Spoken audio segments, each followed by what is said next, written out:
¡Qué sorpresa tan agradable! Miro esta laguna y me acuerdo de Chuquibamba, del aguacero de mi tierra que llueve diferente a todos los demás. Es una mezcla de alegría y de tristeza. Por eso al evocar esta lluvia de Chuquibamba, me siento el hombre más feliz del mundo porque traigo a mi recuerdo todo lo vivido en mi tierra, Chuquibamba.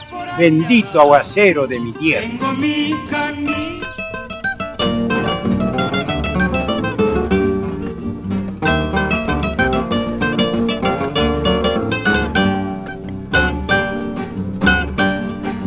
Cuando llueve canto y lloro de alegría y de tristeza. Cuando llueve canto y lloro de alegría y de tristeza. Recuerdo todo el pasado de mi vida en Chuquibamba.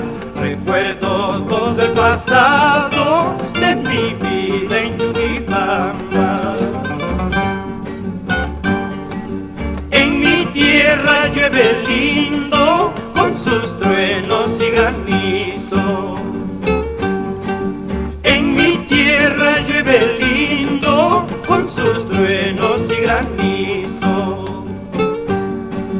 Con la entrada de sus lluvias, Chucurca y Huachuspanca. Con la entrada de sus lluvias, Chucurca y Huachuspanca. Dale. El cielo está agüita.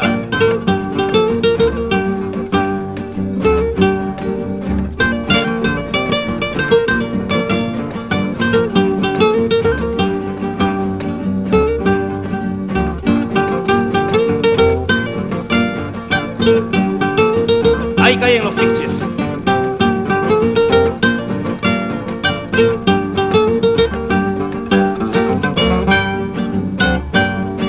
Luego de los manantiales salen lindos arcoíris.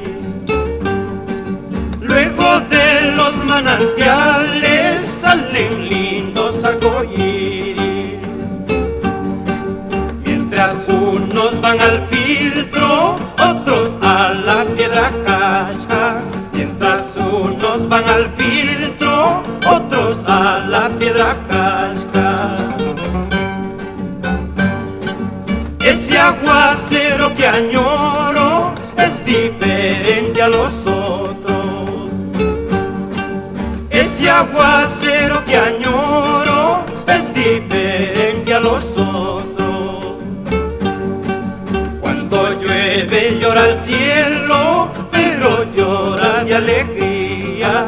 Cuando llueve llora el cielo, pero llora de alegría.